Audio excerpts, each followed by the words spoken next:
गंगापुर जहाँ मिट्टी की खुशबू है, लेकिन कुछ दिलों में खोट है। यहाँ रहती हैं दो औरतें, कजरी और फुलवा।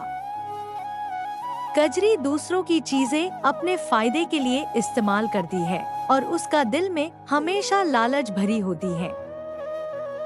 दूसरों की मेहनत से भी अगर फायदा हो तो क्या बुरा है? आखिर दिमाग तो मेरा ही है। कजरी की बातों में आकर फुलवा भी धीरे धीरे लालच की ओर बढ़ती है। फुलवा भी सोचने लगती है, क्यों ना हम भी दूसरे को मदद के लिए बुला ले। सबकी मदद करने से क्या मिला? अब मैं भी कुछ जमा करूंगी अपने लिए। धूल उड़ती है, बाबा आते हैं, पीछे शंख और रहस्यपूर्ण संगीत। भोला बाबा गांव में आते हैं और सबसे मिलते हैं। जो मिलेगा तुम्हें वो तुम्हारी नियत का फल होगा, लेकिन इसका असली चेहरा समय दिखाएगा। जो जैसा करेगा उसका परिणाम वैसा ही मिलेगा। बाबा दोनों को अलग अलग बीज देते हैं जो 3 दिनों में फल देता है। ये लो, ये कोई साधारण बीज नहीं है, यह चमत्कारी बीज हैं। इसको अपना घर का आंगन में रोप देना, ये 3 दिनों में फल देता है। लेकिन लालच के साथ बीज बदल जाता है। इन बीजों को अपने आंगन में बो दो, तुम्हारे कर्म ही तय करेंगे कि इसमें क्या उगेगा। कजरी सोने के लालच में जमीन से और बीज निकालती है, फेंकती है दूसरों के हिस्से, दूसरों की मिट्टी चुराती है। सिर्फ एक ही पेड़ क्यों? मैं तो 10 पेड़ लगाऊंगी और सबका माल मेरा। फुलवा अपने हिस्से का बीज ईमानदारी से लगाती है और सुनहरे फूल खिलते हैं। उस फूल को देखकर कजरी की नियत खराब हो जाती है। हे राम, ये तो सोने जैसे हैं। अब मैं किसी का बुरा नहीं सोचूंगा और ना कभी करूँगा। लोग पूछते हैं कैसे उगे?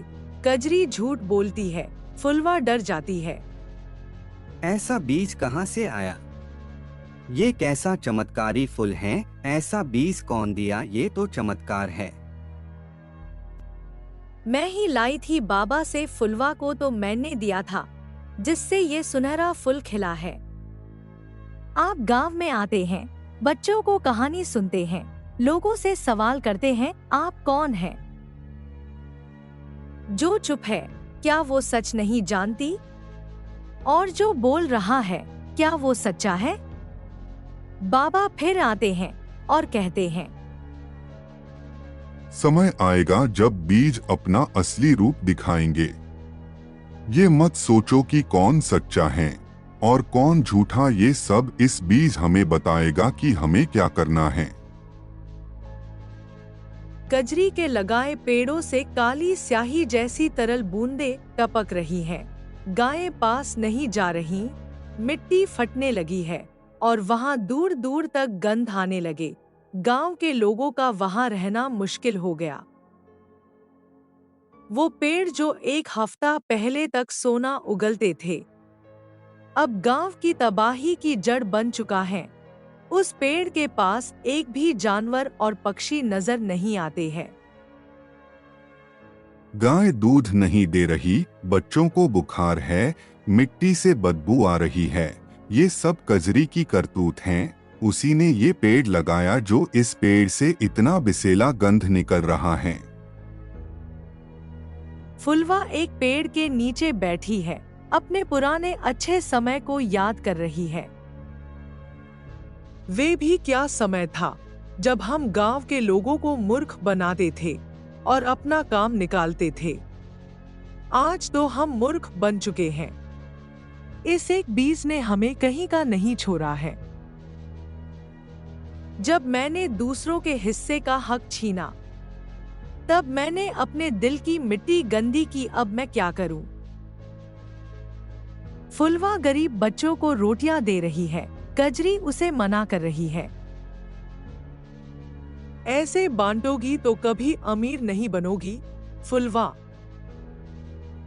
और अब बांट न पाने से सब कुछ खो रही हूँ। बेटा, तुम्हारा दोस्त कहाँ है जो पेड़ से बात करता है? हमें इस पेड़ से बात करवाना है, क्योंकि इस पेड़ ने पूरा गांव के लोगों को जीने नहीं दे रहा है। वो रो रहा है, कहता है पेड़ अब उससे डरने लगा है। तू तो मेरी बात सुनता था ना, अब मुझसे मुंह क्यों मोड़ लिया? शायद पेड़ को अब दर्द हो रहा है, क्योंकि जिन हाथों से वो बना वो लालच से सने थे। गांव का मैदान, बीच में बड़ी बैठक, पंच, बाबा, आप और दोनों औरतें। आज सच बाहर लाना ही होगा। ये जहर अब पूरे गांव को डुबो देगा। इस पेड़ की जहरीली हवा को हमें कुछ करना होगा। हर जड़ का इलाज होता है, लेकिन पहले जड़ तक जाना होगा। पहले इस पेड़ को लगाने वाला को यहाँ लाओ। कजरी घबराई हुई, सबकी निगाहें उस पर हैं। कजरी थरथराते हुए बोलती है, हाँ, मैंने मिट्टी चुराई, दूसरों की खाद छीनी, फुलवा को भी भड़काया। मुझे लगा मैं सबसे होशियार हूं। मैंने भी साथ दिया था, लेकिन जल्द ही समझ आ गया कि ये दौलत नहीं, मौत का बीज है। बाबा आंख बंद कर मंत्र पढ़ते हैं। चारों ओर तेज हवा चलती है।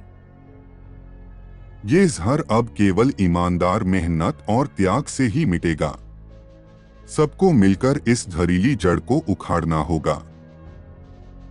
गांव वाले एक साथ, हम तैयार हैं बाबा। गांव वालों से पूछा जाता है, क्या वे अपने सोने की लालच को त्याग सकते हैं? अगर इस मिट्टी को बचाना है तो तुम्हें सोने की आशा छोड़नी होगी। कुछ लोग हिचकिचाते हैं, फिर बच्चों को देखकर राजी होते हैं। सब मिलकर पेड़ों को काटते हैं, नीम, तुलसी, गौमूत्र, गंगाजल से शुद्धिकरण करते हैं। हरि ओम स्वाहा, मिट्टी तू पावन बन जा। कजरी अपनी सारी जमा पूंजी गांव को लौटा देती है। मैंने बहुत कुछ छीन लिया, अब जो भी है वो गांव का है। बस मुझे माफ कर दो, अब हमें ये सब नहीं चाहिए जो कुछ मेरे पास है। हम सब गांव वाले को समर्पित कर देती हूँ। गांव वाले रोते हैं, फुलवा गले लगाती है। बच्चे नया पौधा लगाते हैं। इस बार सब मिलकर, कोई लालच नहीं करेगा, जो लालच करेगा वे इस पौधा से दूर रहो। अब ये मिट्टी फिर मुस्कुराएगी, क्योंकि इसमें अब विश्वास बोया गया है। लालच से जो उगता है वो एक दिन खुद को ही जला देता है, लेकिन जब मन सच्चा हो तो मिट्टी भी सोना दे सकती है, न कि धातु वाला, बल्कि रिश्तों, भावनाओं और सुख का असली सोना।